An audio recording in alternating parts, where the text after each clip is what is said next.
Bienvenidos a nuestro programa. El martes 29 de noviembre de 2016, en la CEMI de Madrid, nos acordamos del Día del Recuerdo de la expulsión de los judíos de los países árabes, con la profesora y compañera Verónica Nehama, narrando su experiencia personal y familiar. Les invitamos a escuchar la grabación.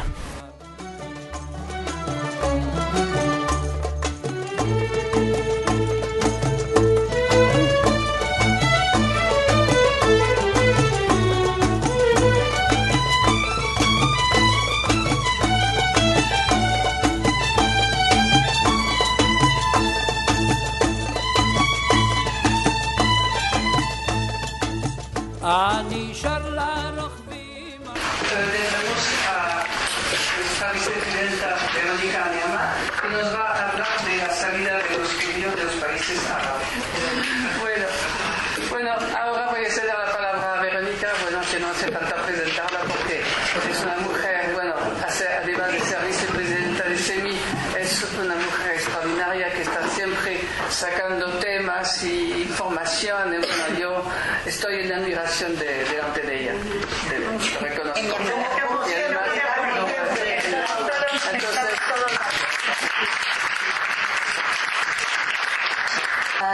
Realmente yo hace año y medio así que me invitaron a Sevilla precisamente porque primero en el centro Sefarad y luego en Sevilla, porque era la primera vez que se institucionalizaba ese día.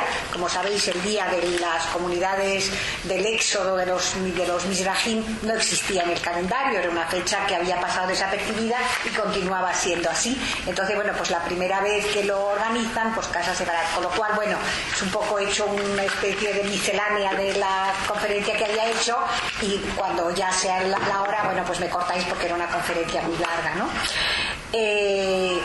Más o menos, en el año 2014, 66 años después de que haya ocurrido ese éxodo, el Parlamento israelí, la Knesset, decide institucionalizar un día para conmemorar la salida de todos esos Mizrahim.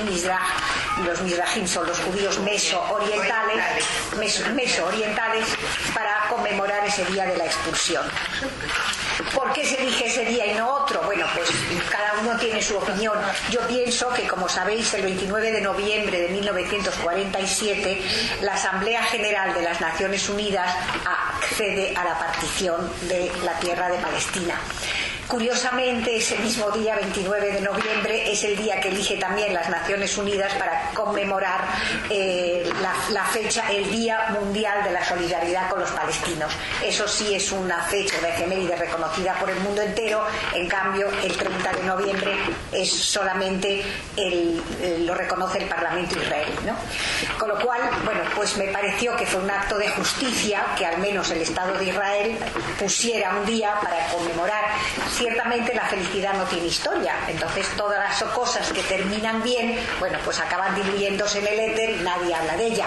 ¿Por qué se sigue hablando del éxodo de los palestinos? Que no fue ni mayor ni en número ni en tragedia, si lo queremos decir, ¿no? Porque al final yo siempre digo que la historia no es tan dramática si la coges con mayúscula, pero las historias desgajadas en pequeñas parcelas sí que lo son. Por eso yo creo que el Holocausto y todas las historias, cuando tú hablas de 6 millones, pues como si son 2 o que son 18, la gente no lo visualiza, no lo internaliza. En cambio, cuando lees La llave de Sara o lees incluso el libro que yo escribí, que mucha gente dice, qué barbaridad, qué historia de tu familia, digo, una más dentro del contexto de todos los judíos, que si cada uno de vosotros indagara en su propia familia, descubriría historias absolutamente espeluznantes, ¿no? Entonces, lo que es muy importante es que nos demos cuenta, y eso lo saben los reporteros, ¿no? Cuando filman un zapato después de un atentado o cogen un coche, un faro que se ha quedado, ellos buscan el detalle, que es lo que el ser humano es capaz de dimensionar y de internalizar. Las grandes masacres, las grandes tragedias, al final ves una imagen de conjunto, no te identificas con ello. Quizás por eso no parece tan tragedia. Las tragedias no se pueden contar en números, sino 1 más 1 más 1. ¿Cuándo ocurre un poquito? No, lo que sí quería dar es una cifra, o sea, fueron 800, porque yo fui una de ellos, 850.000 hebreos que fueron expulsados, que fuimos expulsados de nuestros sitios que considerábamos nuestras patrias, ni más ni menos que el que ha nacido en un sitio se siente parte integrante, hablas el idioma, vistes como ellos, tienes tu colegio. Sí que es cierto, y yo también lo he reconocido siempre, que los judíos hemos tenido tendencia a guetoizarnos a veces porque nos obligaban y a veces voluntariamente. Había muchos guetos voluntarios donde pues tenías tus barrios. En Egipto estábamos en el barrio de Moharrembé y en Ramleh, que eran nuestros barrios, ahí vivíamos, teníamos nuestros colegios, nuestros hospitales, nuestras sinagogas, nuestras tiendas, era todo organizado en función de nuestras comodidades, de nuestras creencias y de nuestra higiene. Claro, tú te preguntas por qué la gente no copia de lo que es bueno en vez de criticarlo e intentar matar. Pues porque el ser humano simplemente es así. Yo no tengo ninguna confianza en el género humano, que el ser humano es capaz de hacer las cosas más grandes y también las cosas más miserables. Entonces, el que los judíos fueran más prósperos, eran más prósperos no porque fueran precisamente más inteligentes. Yo creo que la inteligencia es algo genético en parte, pero sobre todo es algo cultural que se va fomentando, se va pergeñando con los años. Entonces los judíos, al no dejarnos tener tierras, al no dejarnos ejercer un montón de oficios, al prohibirnos tener criados que no fueran judíos, etcétera, etcétera, nos obligaron, como decía mi padre, quiero que tengáis todos una profesión transportables. Entonces, judíos agricultores había muy poco. Los judíos eran artesanos, eran plateros, eran tintoreros, importaban nueces de cacao de América para utilizarlas. Entonces, al final nos buscamos siempre nichos originales que no tuvieran los otros, buscamos la excelencia porque era la única forma de que no nos machacaran. Entonces teníamos que ser mejores para comprar a nuestros productos, pero en cuanto se incautaban de nuestras pertenencias o nos echaban, pues se quedaban con la industria, que te martirizaban para que tú les dijeras cómo se hacía. En Burdeos, por ejemplo, los judíos importaron el cacao y se hicieron chocolateros muy famosos. Mi familia eran tintoreros y plateros, dos oficios como muy, muy judíos. Y luego están pues todas las profesiones liberales cuando llegaron. Ya sabemos que hasta los reyes católicos tenían médico judío, jueces, en fin, todas esas profesiones que pedían estudiar. También es verdad que la mujer judía nunca ha sido una persona analfabeta. ¿Por qué? Pues porque tenía que leer la Torá, tenía que enseñar a sus hijos. Y yo creo que como la plasticidad cerebral de los niños hasta los 3 años es inmensa, el tener una madre que no es una analfabeta y que no te digo, oh, niño, cuánto, sino que en vez de eso pues te habla de las mitzvot, te habla de la Torá, o te explica cosas, bueno, pues te abre un montón de ramas que después se quedan sin fructificar si nadie te las ha desarrollado. El cerebro humano a los 20 años empieza a perder neuronas, así vamos degenerando. No os cuento yo ya como tengo las mías, pero es verdad que es muy importante que en edades tempranas a los niños les despiertes. Por eso una educación primaria tiene que ser general y básica, no es para bombardearlos de todo tipo, es para descubrir cuáles son sus talentos, y cada uno tiene sus talentos. Yo creo que los judíos hemos hecho una inversión muy buena al no marginar a la mujer desde el punto de vista de la, aunque sea un mínimo de educación. Y luego un día me gustaría hablaros sobre el papel de la mujer en la Torá, que no es el papel después que hubo en el Talmud. O sea, la mujer era muy importante en la Biblia. Era jueza, la única que es jueza y profetista es Débora, es una mujer. Entonces es posteriormente que a la mujer se la marginó, porque indudablemente el que tiene hegemonía, siempre digo que quiere homogeneidad, y los hombres cuando la tuvieron, bueno, pues se quedaron con todo el pastel, lo cual yo siempre digo que contra el vicio de pedir está la virtud de no dar, y es un problema que quería explicar después con los refugiados. Bueno, pues para hacerlo corto, a partir de 1930, esa tradicional convivencia que había en todos los países árabes entre judíos y musulmanes, que era buena. Mi padre siempre decía, qué pena, los únicos que no querían pues han dejado de querernos, ¿no? Porque es verdad que el antijudaísmo fue ante todo cristiano, porque lo convirtieron una religión después en una etnia, pero al principio fue un antijudaísmo de corte religioso. Pues había como 1 millón de judíos viviendo en países tan variados como Irak, Argelia, Túnez, Egipto, Siria, Líbano, Yemen y Marruecos. De todos esos países había unos contingentes bastante importantes de judíos que hacían más del 1 millón de personas.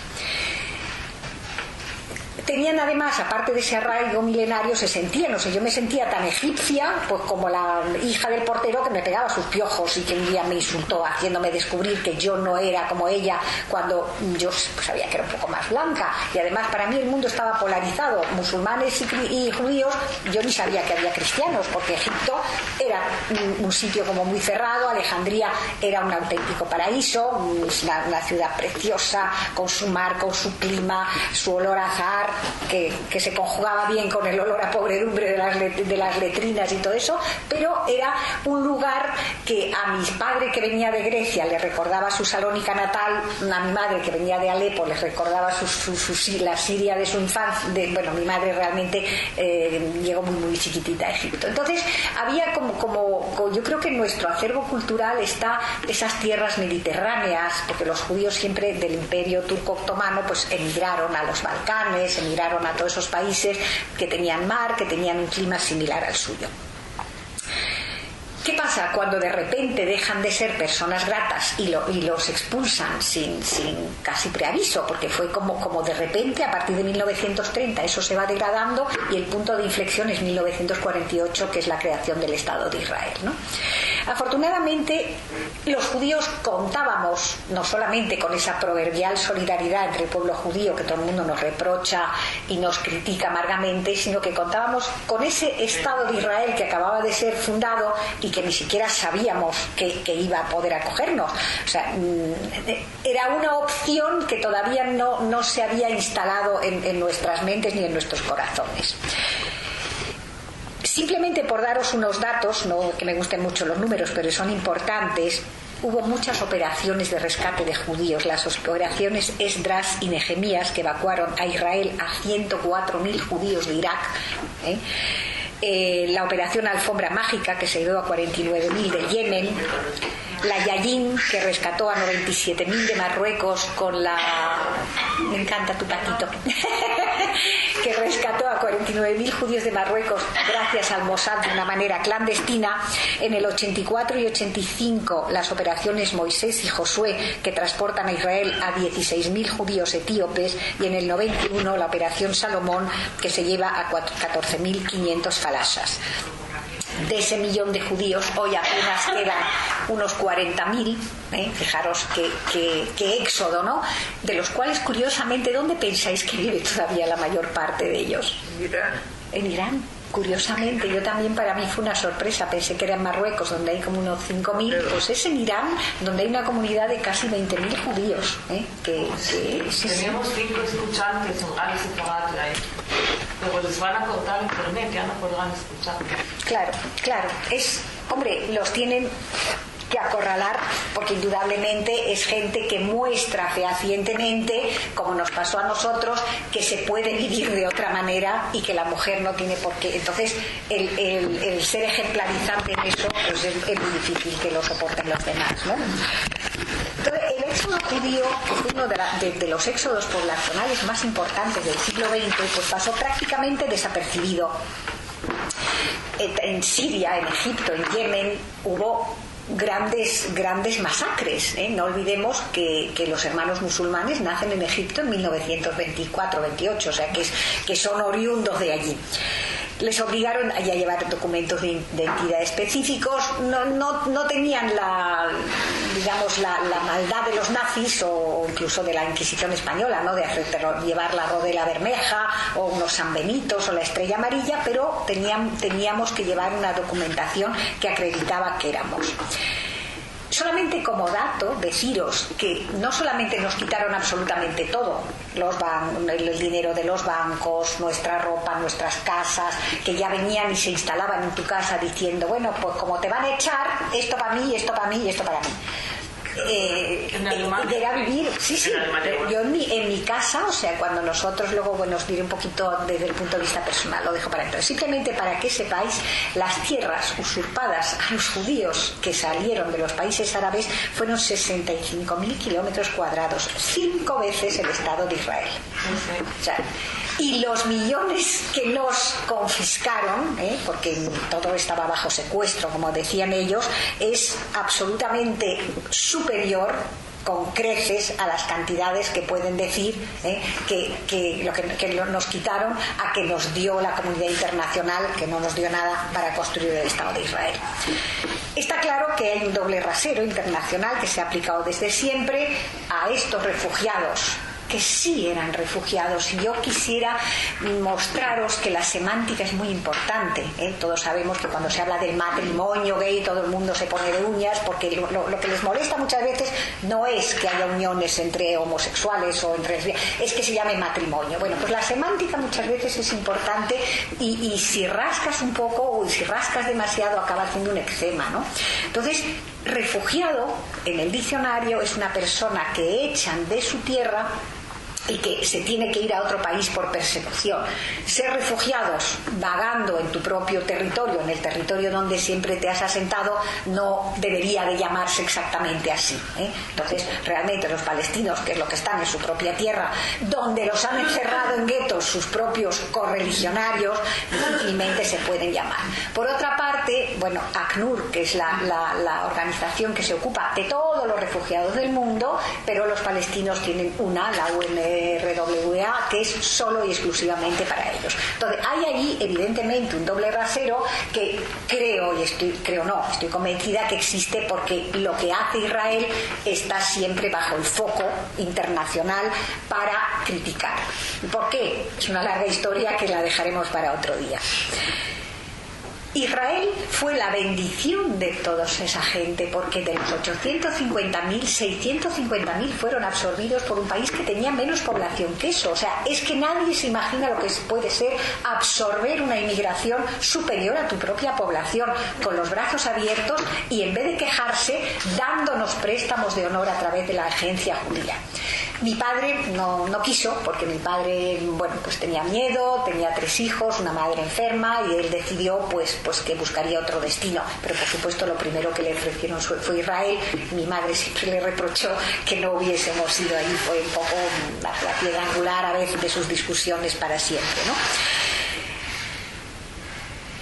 Hay como un revisionismo histórico, pero que adquiere como proporciones épicas cuando dices cómo un país que es capaz, uno solo, porque no había más que uno, como cuando decían España una grande y libre, porque si hubiese otra todos estaríamos en la otra, pero es cierto que un solo país acogió a las 3/4 partes de esa inmigración, y en cambio los 22 países árabes, 22, de los cuales sabéis que Jordania fue creado cortando Palestina porque se habían olvidado de recompensar al reyezuelo de turno, y le dieron el 87% del territorio que iba a ir para los judíos, y entonces los palestinos pensaron que era para ellos, y cuando entraron en Palestina diciendo Jordania es Palestina, Palestina es Jordania, pues se hicieron masacrar en el famoso Septiembre Negro, entre otros. Entonces, pero de eso nadie habla.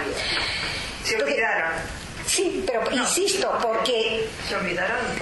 Hay que ser honestos, o sea, nos guste o no nos guste, pues en esa balanza histórica nosotros siempre tenemos las de perder, porque ya hay un lastre en la otra, que es todos esos prejuicios, eso que siempre tenemos dinero, que lo conseguimos todos, en cualquier caso, en Nostra Aetate cuando se hace, pues se dice que hay una quinta columna hebrea metida en el Vaticano.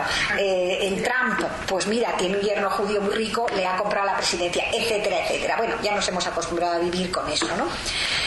Entonces, yo quisiera simplemente deciros que hoy todos los países que echaron a sus judíos, Egipto, Grecia, Yemen, Marruecos, bueno, os ahorro la lista, todos han caído realmente en la miseria, han perdido su tejido industrial, la trama y urdimbre de todo su comercio, etcétera, y en cambio Israel, que hizo el gesto de acogerlos, hoy es un país puntero en el mundo. Yo estoy seguro que muchos países que no nos dejaron entrar, porque mi experiencia personal os la contaré ahora muy corto, yo creo que se arrepintieron amargamente de no elegirnos, porque aunque no es que yo me siento orgullosa de ser judía, pero porque creo que es un pueblo que ha tenido en su vida, a lo largo de su historia, tantos avatares y tantas desgracias, y nunca no demasiadas veces se ha erigido en víctima, ¿no? O sea, si hemos llorado a nuestros muertos,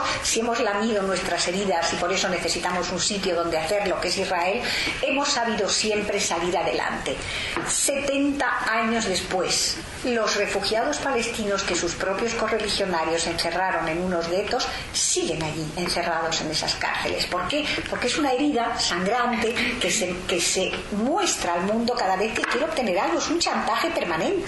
Nosotros, al cabo de 10 años, mejor o peor, estábamos todos recolocados. Y a mi padre y a mi familia jamás se nos ocurrió pedir el derecho de retorno. Yo no quiero retornar a un sitio donde me dio una patada cuando yo me sentía, para mí, no es una madre patria, es una madrastra patria. ¿Por qué voy a pedir que me vuelva a acoger? Entonces, ningún interés en volver. Y en cambio eso de que la ley del retorno, que es un poco el escollo para hacer la paz, es terrible, porque es imposible que Israel vuelva a acoger a gente que además no tiene ninguna vinculación con esa tierra. La ley del retorno sería para mis padres, que ya fallecieron, o para mí. Yo no voy a pedir para mis hijas, que aparte me mirarían como si estuviera loca y borracha, de decirle que vuelvan a un país que todavía tiene piojos, sarna endémica, conjuntivitis purulentas, etcétera. O sea, que no tiene sentido el aferrarse a cadáveres, a cosas que ya huelen, para impedir que la paz se haga. Entonces, yo realmente, mi familia y yo teníamos un pasaporte español que nos salvó, porque la historia de mi familia en Egipto, afincada desde hacía muchísimos años, y uno de mis tíos, que lo cuento además en mi libro, porque era una persona que a mí me impactó mucho saber cómo él había terminado. Mi tío era una persona que se sentía absolutamente egipcio. Mi apellido materno es Masri, no me gusta mucho decirlo, pero tristemente significa el egipcio. En mi familia nadie se molestó en quitarlo. Pero fijaros si estábamos integrados. Mi tío llevaba galdabella, llevaba tarbús, mi abuelo también. Hablábamos el árabe perfectamente, como os estoy hablando español. Nos sentíamos, aunque es verdad que teníamos nuestros colegios, nuestros hospitales, nuestras sinagogas, pero para el resto del tiempo convivíamos con ellos. Éramos Claro. Pero vosotros no tuvisteis os fuisteis un poco porque quisisteis. No, nuestra experiencia. Claro. De hecho, yo veo que mucha gente de Tánger tiene nostalgia. Yo ninguna. Ninguna. Los de Tánger. Claro. Pero me extraña, ¿no? Porque yo he hecho alguna conferencia con Leopoldo Ceballos y Leopoldo Ceballos, junto con otras, mucha gente de Tánger vuelve periódicamente. Vamos, a mí, cuando abrieron las fronteras y nos permitieron, le dijimos a mi padre, ¿te apetecería volver? Bueno, la mirada fulminante que nos echó, nunca más lo volvimos a plantear, ¿no? O sea, es un corte radical y hay que aprender a dar nuevos pasos. No te puedes incrustar como nos dijo mi madre cuando nos echaron, que todo el mundo se puso al barco para escupir en el mar, y mi madre nos dijo que eso no se hacía, que habíamos sido felices, que era una etapa cerrada, pero que es de bien nacidos ser agradecidos, y que lo que habíamos conocido de amistades, de terruño, de comidas, o sea, al final eso forma parte de tu cultura, de tus raíces y de tu tal. Se terminó, arrancas tus raíces y te las llevas a otras partes y vuelves a hacerlas, pero tampoco puedes escupir sobre lo que te han dado en un momento, ¿no? Y eso fue una lección muy buena. Nos dijo, nos han impedido incrustarnos en la molicie para siempre y nos han dado una oportunidad de aprender. Vamos a cogerla como eso. Y yo tenía 10 años, pero me acuerdo como ayer.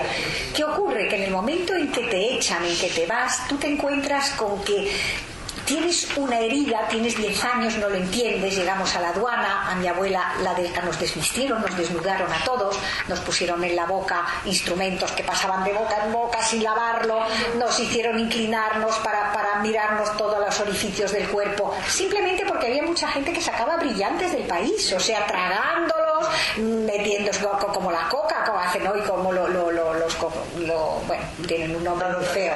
Exacto. Entonces, en los dobladillos, tú cogías a alguien y le decías que en la lata de sopa o en la lata de mermelada te pusiera un brillante, pero él luego iba y te denunciaba, al principio mucho porque algo les daban, después como no les daban nada, pues ya no denunciaban tanto. Pero bueno, los judíos hicieron, yo tengo un tío que se sacó un brillante de 7 quilates y se montó un imperio en Venezuela. Mi padre pobre pudo sacar 4.000 libras que le dio o sea, todo su haber eran 4.000 libras, le dio 2.000 a uno para que se lo diera a mi madre en el aeropuerto, porque a mi padre no le dejaron salir con nosotros porque su compañía estaba bajo secuestro, y nos mandó a mi madre, a mi abuela enferma y a sus 3 hijos, el pequeño tenía 3 años, solos sin saber ni dónde íbamos. Acabamos en un albergue monísimo en Italia, al borde del lago de Como, un albergue gélido, porque no había calefacción, no era temporada alta, no había calefacción, no había comida, y mi madre no sabía ni dónde estaba mi padre. Nosotros no entendíamos por qué lloraba tanto y no nos daba 2 liras todos los días para ir a comprar chucherías. Entonces fueron 4 meses terribles sin saber dónde estaba mi padre, fueron 4 meses de espera tensa, pensando que iríamos a Francia porque éramos de cultura francesa, porque nos gustaba Francia, porque hablábamos francés, y Francia no nos aceptó porque Francia tenía su número clausus de judío ya cumplido. Con lo cual nos encontramos con la propuesta de Israel, que mi padre no quería otra guerra, porque nosotros habíamos vivido la guerra en Egipto de una forma bastante cruenta. O sea, mi casa daba sobre el parque Smuja, el gran parque de Alejandría, donde estaban instaladas las baterías antiaéreas. Entonces veíamos caer las bombas y subir los misiles antiaéreos enfrente de la ventana de nuestra casa. ¿Qué guerra era? Pues la guerra del 56, que es cuando nos expulsan. Claro, es la segunda derrota. Nasser habla del panarabismo y no quiere más judíos, claro. Entonces, esa guerra nosotros la vivimos como espectadores en primera fila, o sea, con ese parque lleno de misiles. Y cuando tocaban las sirenas, que estábamos organizados, mi hermano Raúl llevaba a mi abuela y yo llevaba a mi hermanito de 3 años, vivíamos en un 4º piso sin ascensor y teníamos que ir a un refugio subterráneo. Pues al principio entrábamos, a la tercera vez los árabes nos dijeron: son vuestros los puñeteros judíos los que están bombardeándonos, los judíos no podéis entrar en los refugios. Con lo cual ellos entraban y nosotros con nuestros bártulos y nuestros niños y nuestros estaban llorando, teníamos que ver caer las bombas enfrente de nosotros porque no nos dejaban entrar en los refugios. Luego ya nos fuimos como muy angustiados. A mis padres y a nosotros no nos echaron, o sea, nos echaron por la forma en que nos acosaban y no nos dejaban vivir, nos cerraron los colegios, estábamos en casa, mis padres nos suplicaban que no enfermáramos porque no teníamos ni médico que nos atendiera.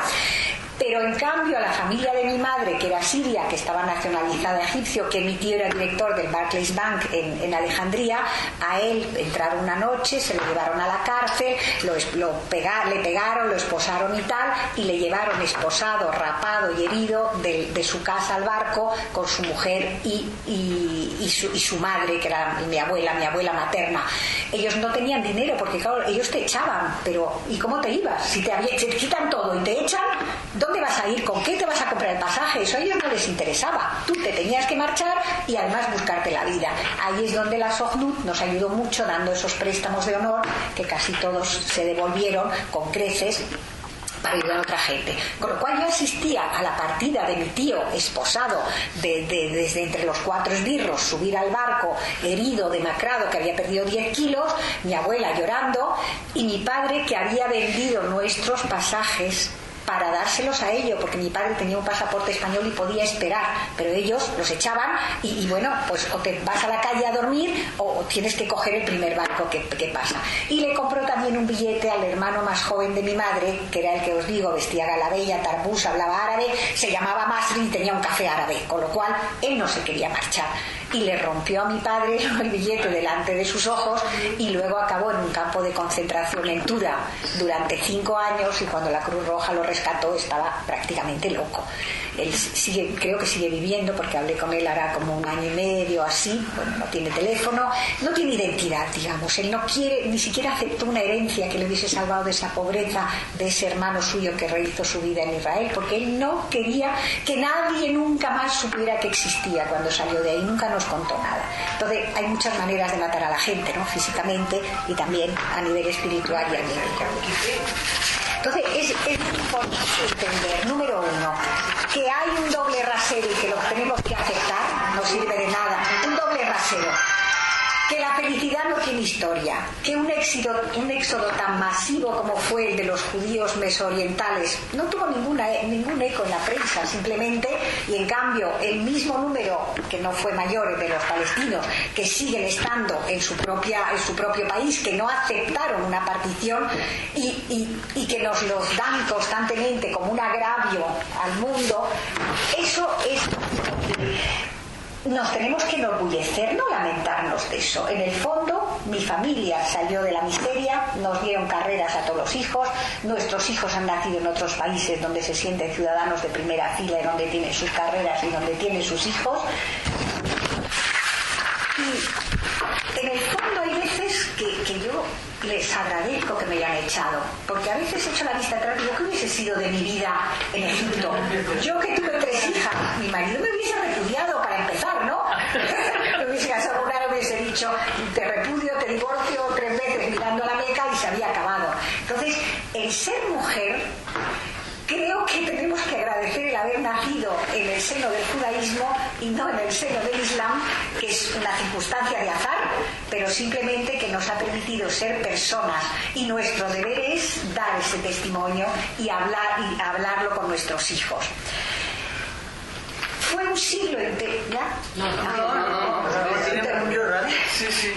Fue un siglo entero en que Egipto, claro, yo voy a hablar más del país que he conocido, ¿no? Entre 1848 y 1948, Egipto vive un siglo de esplendor. ¿Por qué? Porque tiene monarcas cosmopolitas, Turquía también, no olvidemos que Turquía fue un país también muy abierto, Irán, en fin, que los países árabes tuvieron su momento de esplendor y de apertura al mundo occidental. Mohammed Ali, que era un hombre muy conocido y muy querido, y luego tuvimos 2 reyes, el rey Fuad y el rey Farouk. Yo vi al rey Farouk a unos metros, como os estoy viendo, era un rey obeso, bueno, cuando accedió al poder, que tenía 16 años, con su tarbush, era muy querido, muy guapo, todo el mundo le quería, era pro-judío porque en su corte, él tenía una corte italiana y le gustaba rodearse de gente pues importante y de gente que le diera relieve. Alejandría era una preciosidad de ciudad, los mejores yates aparcados en la playa. Nosotros íbamos con un clima maravilloso. Nosotros con nuestra higiene, nuestro hospital, nuestros colegios, vivían una especie de burbuja y no éramos una aristocracia del dinero porque mis padres no tenían, o sea, teníamos un teléfono en un estante arriba que no se podía tocar y desde luego para bañarnos mi madre transportaba cacerolas de agua, la cocina era una fresquera con hielo que nos traían todas las mañanas, mi madre cocinaba con ese plus que era con la rejilla de amianto. Bueno, pues al final vivías un poco mejor que ellos porque mi casa tenía camas de chamitos, tenía un cuarto de baño, aunque el agua no llegaba a la bañera, la tenías que llenar desde la cocina, pero era un modo de vida que ellos nos envidiaban. De hecho, cuando mi padre nos llevó, porque tú no podías decir que te ibas a marchar, tú te ibas subrepticiamente, pero claro, te ibas a Europa donde hacía frío. ¿Qué hicieron mis padres cuando cerraron los colegios judíos, las tiendas judías, los hospitales judíos?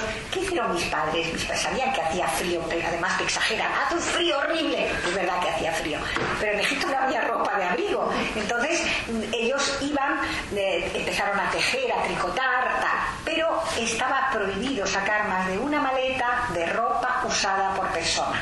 Con lo cual, en mi casa, que éramos austeros, porque tampoco teníamos mucho dinero, que nos compraba a lo mejor una falda de invierno y una de verano, yo además era súper coqueta, era súper que me encantaba la ropa, que no sé cuánto, cuando de repente vienen, toma un abrigo, una falda, un jersey, un no sé qué, y úsalos. Y tú decías, pero sí, para estar en casa, sí, y restriégate bien, tírate por el suelo. Todo tenía que parecer ajado, ¿no? Y claro, porque ellos te abrían la maleta. Cuando tú llegabas a la aduana, lo primero que hacían era abrirte la maleta y ver lo que tenías dentro. Y yo recuerdo que yo no me llevé un tiro del policía porque según abre la maleta y encuentra un traje que no había tenido en mi vida, maravilloso, de fieltro rojo, una operada hoy, pero me encantaba, lo cuento en el libro, así rojo, bordado de florecitas, de fieltro, con una blusa con unos botones de cristal, bueno, mi pasión, y se ve que tenía una hija de la misma edad y dijo chof, y se lo tiró al montón de, bueno, yo como una hiena me lancé encima de él y dije, no, esto es mío, no te atrevas a cogerlo. Lo que pasa es que se lo dije en un árabe tan bien que no parecía absolutamente que yo no lo fuera. Al jefe le hizo gracia y me lo devolvió. Bueno, mi madre lloraba como una magdalena porque claro, yo era un tiro con un traje de fieltro rojo, bueno, pues hubiese sido un poquito triste, ¿no? Entonces, quiero deciros que las humillaciones que pasamos hicieron que al salir de allí, cuando llegamos a Italia, yo según puse un pie en Italia, dije, Europa va a ser mi patria, yo no me voy a acordar. Y como un tapón que empuja a otro, me olvidé del árabe que hablaba, os insisto, como os estoy hablando ahora el español, y aprendí en 4 meses el italiano porque yo necesitaba llenar ese vacío. Y efectivamente, para mí Italia siempre tendrá la connotación del país salvador, y Egipto, que al fin y al cabo es mi patria y de la cual tengo recuerdos de playa, porque bueno, con la edad tienes lo que llaman la memoria retrospectiva y empiezas a recordar episodios que tenías totalmente olvidados, ¿no? Ese olor de jazmín, que a mí cada vez que hay un árbol de jazmín se me va la vista, porque no sé si lo habéis notado, pero el registro olfactivo, siento usar una palabra tan erudita, es mucho más amplio que cualquier otro, ni el visual, ni el espiritual. Los olores de tu infancia son los que te retrotraen a esa patria que es realmente la niñez, ¿no? Y es muy importante. Entonces, los olores de la cocina de mi madre, las especias que usaban, esa luz tan especial, pero sobre todo, insisto, también ese aroma a miseria, porque tú es que ibas y los olores, había, bueno, de todo, piojos, sarna, los niños, los pobres, me acuerdo que tenían esos especies de como lo llamaban conjuntivitis purulenta, y la mayoría de los hospitales eran hospitales construidos por judíos. Había un famosísimo judío, Le Baron Ménage, que había construido el mayor hospital oftalmológico de la zona y que lo había exportado a otros sitios, también los mejores colegios. ¿Por qué hablábamos francés? Pues indudablemente porque los franceses siempre han sido muy inteligentes, al contrario que los españoles, que nunca se han preocupado de extender su lengua y su cultura, que son mucho más tiene mayor peso específico que ese pequeño hexágono, que consiguió más de 100 millones de francófonos en un momento dado. Los mejores colegios puede que fueran los británicos o los ingleses, pero eran carísimos. En cambio, los colegios judíos implantaban el sistema francés porque era un sistema laico, era un sistema coherente, era un sistema que duraba, que no lo cambiaban cada año por uno nuevo, y entonces la mayoría de los colegios del Magreb eran colegios que hablaban francés, con lo cual mis padres, claro, y la Alianza Israelí, que en el 1864 se instala también en el Imperio Turco Otomano, etcétera, etcétera. Bueno, pues la Alianza Israelita Universal ha hecho muchísimo por la cultura francesa, pero muchísimo. Mis padres hablaban francés en casa, nosotros hablábamos francés con ellos, con lo cual esto se quedó como nuestra lengua materna, a pesar de que, bueno, cuando llegamos a Venezuela, sin saber dónde íbamos, porque cuando nos rechazaron en la entrada en Francia, es que de repente nos encontramos con que no sabíamos dónde ir, y mi padre se le ocurrió escribir a un antiguo jefe suyo que lo quería mucho, que tenía un hijo que vivía en Venezuela y que fue el que nos acogió sin conocer a mi padre, lo contrató y realmente nos salvó la vida. Es también, le dedico un capítulo de homenaje en mi libro, no me atreví a poner su nombre, se llamaba Roberto Samá, porque no encontré a sus hijos para pedirle permiso para ponerlo, ¿no? Pero era un señor, una especie de león, una persona que supo ver las oportunidades en Venezuela, porque en esa época en Venezuela la estaban asfaltando, ¿no? Y efectivamente estaban contratando ingenieros, estaban contratando gente que era capaz de levantar el país, y muchas empresas francesas y muchos judíos se encontraron en Argentina, en Venezuela, algunos en Brasil, otros en Colombia, que fueron un poco los 4 países de América del Sur donde se fueron todos los que tenían, vamos a decirlo sinceramente, miedo o reparo a irse tan cerca de los árabes, que sabíamos que estaban allí en Israel, que tenían hijos pequeños, madres mayores, etcétera, y que decidieron elegir otro tipo de exilio, ¿no? Realmente cuando comparábamos nuestras formas de vida, yo tenía la sensación de que eso era un polvorín que tenía que explotar en algún momento, ¿no? Porque ser una aristocracia del dinero, pues como que te aíslas entre muros, pero si tú eres una burbuja dentro de ese líquido circundante, bueno, pues es que te ven constantemente, ¿no? Nosotros íbamos más limpios, nuestras mujeres estudiaban, no estaban encerradas en cárceles de tela, no eran gallinas ponedoras, eran demasiadas cosas que chocaban con su idiosincrasia. Luego, es normal que nos odiaran. Yo siempre me preguntaba por qué no, nos preguntaban cómo se hacía, ¿no? ¿Qué es lo que hay que hacer para que las mujeres sean felices, vivan como personas, estudien con los chicos en los bancos de los colegios? Pero te das cuenta que hay como una barrera que tú no puedes traspasar. O sea, está demasiado anclado y claro, una cosa son las leyes y cambian, pero sabemos que las costumbres tardan muchísimo más en calar en las masas de la población, ¿no? ¿Qué nos ayudó realmente a nosotros, entre otras cosas, cuando quiero hacer esa comparativa y digo que ellos no aprendieron de gente, no digo solo los judíos, en Egipto había ingleses, franceses, italianos, alemanes, armenios, griegos, o sea, y luego entre los egipcios estaban la población de los falashas, los falahim, que eran los campesinos pobres, estaba la población un poquito más elevada de los que hacían servicios en los hoteles, en los yates, etcétera, incluso las criadas que trabajaban en casa, que tenían un nivel un poquito, por lo menos no iban todo el día descalzas, solo las 3/4 partes. Entonces era, bueno, tenían los pies que parecían suelas, o sea, era gente que andaba todo el día descalza y se ponían una especie de... No era tanto como hoy. Entonces, en el fondo te dabas cuenta que toda esa gente que se sentía y se pensaba extranjeras, al final cuando hay tantos extranjeros nadie se siente, que es lo que nos pasó tampoco en Venezuela. Éramos extranjeros, pero como todos lo éramos más o menos, había 6 o 7 millones de venezolanos y todos los demás éramos extranjeros, no te sientes extranjeros cuando la mayoría lo son, ¿no? Y además los países que necesitan inmigración al principio son muy acogedores con los emigrantes. Entonces, toda esa gente que, claro, cuando, por haceros una breve reseña histórica, en 1948 se declara la independencia de Israel, ya sabéis que todos los países, incluyendo Egipto, le declara la guerra. En ese momento ya se produce la primera fractura, ¿no? Porque además son derrotados.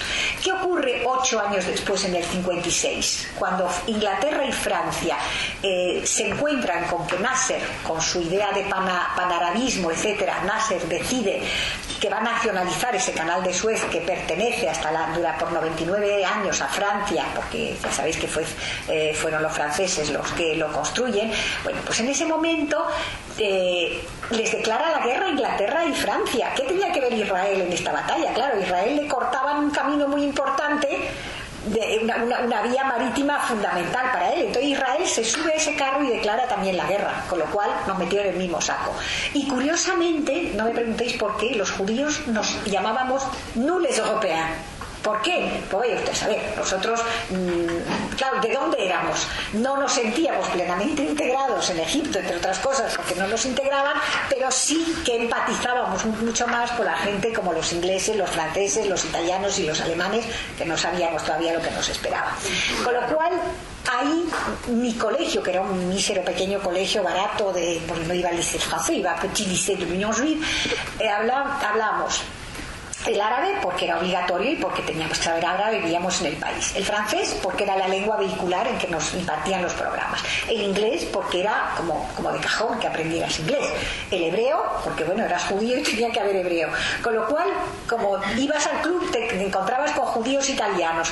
Al final te dabas cuenta que te encontrabas entendiendo, hablando. Mi padre hablaba 9 idiomas, entre ellos el ladino, porque era lo único que hablaba mi abuela y con lo que nos entendíamos con ella. Entonces los judíos no solamente fueron capaces de aprender idiomas porque tenían que comerciar, viajar, en la precariedad, aprender a moldarse a todos sitios, sino que además forjaron idiomas propios. El ladino, en todo ese Magreb, el yiddish en la parte alemana y el jaquetía, que son lo que llaman lenguas francas, son lenguas hechas como de retazos con una base, el español en el caso del ladino y del jaquetía, y el alemán en el caso del yiddish, pero tienen vocablos de muchísimos colores, desde hebreos, árabes, italianos, franceses. Yo recibo 2 o 3 revistas por internet que se llaman Los Nuestros y es un encanto, o sea, porque tienes textos en francés, tienes textos en inglés, tienes textos en ese judeo español que mi abuela era el único idioma que hablaba, pero no es difícil de leer una vez que entiendes algunas pautas, como que la K, no, mi abuela, claro, decía, por ejemplo, me fedites el meollo, que significaba me pudriste la sesera.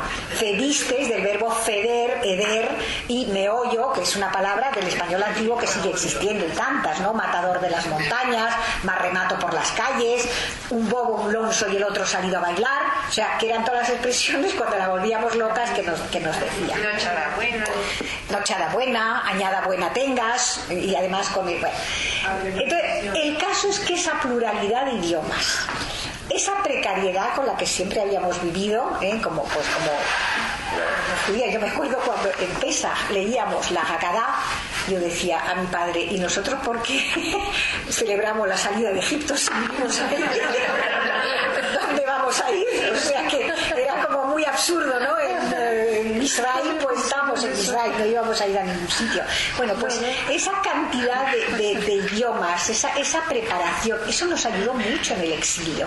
Y además el pensar que el incrustarte en un sitio para siempre, esto no estaba en el acervo cultural de los judíos. O sea, tú sabías que X años o X siglos podías ser bienvenido en un sitio, pero el día menos pensado, si te daban la patada, tenías que saber, como los gatos, recaer sobre tus pies. Cuando nosotros nos marchamos, lo primero, insisto, que era todo secreto, entonces no podíamos ni decir que nos íbamos, todo estaba escondido, dejamos de tener criada, porque toda la criada era una espía pagada en casa, y entonces, bueno, ni amigos ni nadie que pudiera entrar en nuestra casa. El día de la partida, pues nos levantamos temprano por la mañana, mis padres de noche habían trasladado a las maletas a casa de un tío que vivía cerca del puerto, y por la mañana salimos como para dar un paseo, ¿no? Y bueno, llegamos al puerto y ahí pues nos dieron las maletas. El señor a quien mi padre le había dado las 2.000 libras, de las 4 él ya se le había regalado 2 y 2 para que se las diera a mi madre. Cuando llegó le dio solo 1.000 y mi madre le dijo, pero mi marido le ha dado 2.000. Dice, eso me pasa por ser bueno, a ver si voy a gritar, la voy a denunciar. Con lo cual la pobre mujer, con 3 hijos y mi abuela y todo eso, se encontró con 1.000 libras egipcias, que era todo su peculio para afrontar un exilio, no sabía ni dónde, en un país donde no hablábamos el idioma, y que era, ya os digo, el lago de Como, un sitio que me gustaría volver. Mi marido me había prometido que iríamos, bueno, no pudo ser. Entonces, bueno, pues es un paraje idílico que al final nosotros lo vivimos de la mejor forma posible, porque mi madre, la pobre, se quitaba de comer, nos bañaba calentando el agua, nos abrazaba para vestirnos, se acostaba sobre nuestra ropa para ponérnosla por la mañana. Mejor no iban a ponernos la calefacción a nosotros. Entonces, norte de Italia, mes de enero, porque el 12 de enero de 1957 cogimos un barco llamado Hesperia, mi madre, mis 3 hermanos y mi abuela, y mi padre se quedó en Egipto durante 4 meses que no supimos nada de él. Y bueno, pues él se escapó de ahí de una manera muy rocambolesca, que también la cuento en el libro, y bueno, un día apareció en Italia y fue un reencuentro como bueno, pues muy emotivo, muy inesperado, pero el decir ahora, ¿dónde vamos, no? Gracias a Dios, pues salió lo de Venezuela, que para mí fue una etapa, por eso me da tanta pena lo que ocurre en Venezuela, porque yo conocí a los venezolanos valientes, combativos. Justo el año que llegué acababan de echar a Pérez Jiménez del gobierno. Entonces, los venezolanos nunca han aceptado dictadores, o sea, a todos los han echado. Y ricos, un país con el tenor de hierro más grande, o sea, el hierro con el tenor en mineral más alto del mundo. El petróleo es el tercer productor del petróleo, que además tuvo presidentes que le emiten la Corporación Venezolana del Petróleo, en la OPEP, en fin, fue un país absolutamente rebosante de riqueza, de amabilidad, de gente, y encima el clima, que era una maravilla, no en todas partes, pero bueno, toda la zona, la franja franja costera era una verdadera maravilla. Entonces, por concluir, los Mizrahim salimos de nuestros hogares con lo opuesto, hacia destinos que desconocíamos totalmente. En contrapartida, recordemos que ninguno de los países árabes quiso aceptar a ninguno de sus correligionarios, mientras que Israel absorbió su propia población en gente que venía de fuera. Y que bueno, no somos los únicos desplazados del mundo, los kurdos, los hindúes, los hasidíes, hoy los cristianos de los países árabes. Al cabo de un tiempo, su problema es un asunto privado, un tiempo razonable. Curiosamente, después de 66 años, el problema de los palestinos sigue estando en el candelabro, como diría Sofía Mazagatos, ¿no? ¿Qué pasa? Que sería conveniente que el mundo enseñara a pescar y no te diera peces, ¿no? Y es lo que yo creo que los judíos hacemos con nuestros hijos, ¿no? Para mi padre, no importaba cómo viviéramos ni lo que tuviéramos. Teníamos sí o sí que hacer una carrera. Como todos, yo dije, que yo no quería estudiar, ¿qué tal? Bueno, me miró así y me dijo, yo era chica y yo tengo 70 años, quiero decir que en mi época tampoco era tan corriente que te mandaran de un puntapié a la universidad, te gustara o no te gustara. Pero para mi padre, el mundo que él había empezado a vislumbrar, sabía que las mujeres muchas veces no tendríamos un hombre que nos mantuviera. Si lo teníamos, pues mira, amén y gracias. Pero si no, teníamos absolutamente que ser capaces. No sé hasta qué punto hemos hecho un pan con unas tortas, como dicen en España, porque hoy en día yo oigo, claro, otro debate que me encantaría un día abordarlo, porque yo que trato mucho con jóvenes y que discuto a veces con Eva Levy, que es una brillantísima mujer de empresa dedicada a mujeres en consejos de administración, yo veo muchas jóvenes que dicen, no, yo quiero casarme, tener hijitos y que un señor me permita criar a mis hijos. Es que es así, es un debate. En el fondo la mujer nunca ha podido elegir, porque es o cara o cruz, pero siempre te queda el otro trozo de la moneda que te gustaría hacer, ¿no? Hoy, con 85 millones de habitantes, Egipto es el país con mayor población musulmana, donde los coptos, que son los auténticos descendientes de los faraones, son una minoría perseguida y asesinada. Ya no quedan extranjeros, porque todos sabemos que el antisemitismo es precursor de otros ismos asesinos, ¿no? O sea, que ¿por qué nos llaman el canario en la mina? Me imagino que sabéis que en la mina, cuando se produce una bolsa de metano, de CH4 llamado grisú, el canario muere, con lo cual, aunque tú no lo percibas, al ser muy chiquitito, es el primero. Entonces, por eso nos llaman el canario en la mina. Ni la Inquisición ni el nazismo se limitaron a nosotros, aunque éramos los principales, el principal punto de mira, ¿no? Hoy apenas quedan unos 20 ancianos judíos en Egipto que a los pobres, cuando les preguntan, dicen que todo va de cine y que están muy bien y que la sinagoga Eliyahu Naví sigue operativa. No sé si no hay ni niña. Ellos son testigos de épocas ilustres que han sido destruidas por el fanatismo y que están hoy en todo el mundo. Estamos resucitando los peores fantasmas de la intolerancia. El mal se extiende con mucha más eficacia por la inoperancia de los que no hacen nada, de los pasivos, que por la acción de los activos, porque tú el bien lo circunscribes a círculos muy estrechos, pero el mal tú échalo a andar como un incendio. O sea, en el fondo me ha venido a la mente que si tú apuñalas al que tienes delante, pero si haces un incendio haces muchísimo más daño. Y recuperar después de una guerra o de un incendio la naturaleza son 50 años, ¿eh? O sea, que no lo puedes ver. Todos conocéis la frase del pastor Niemöller, que todo el mundo atribuye, no sé por qué, a Bertolt Brecht, no es de él, que dice: no hice nada cuando vi perseguir a los negros, porque yo no era negro, ni a los comunistas, porque yo no lo era, ni a los curas, ni a los judíos. Hoy, que me toca a mí, no hay nadie para defenderme. Y para mí, este día que por fin conmemoran, a mí me parece que esto sí se puede llamar una napka, y no lo que llaman ellos. Es una napka judía de un número mayor de los que ellos echaron, con una expropiación de tierra 5 veces el estado pantanoso que nos dieron, que compramos, entre otras cosas.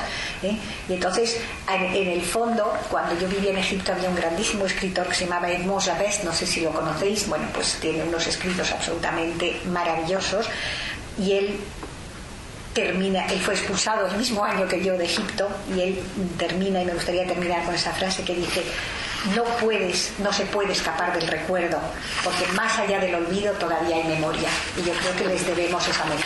Gracias.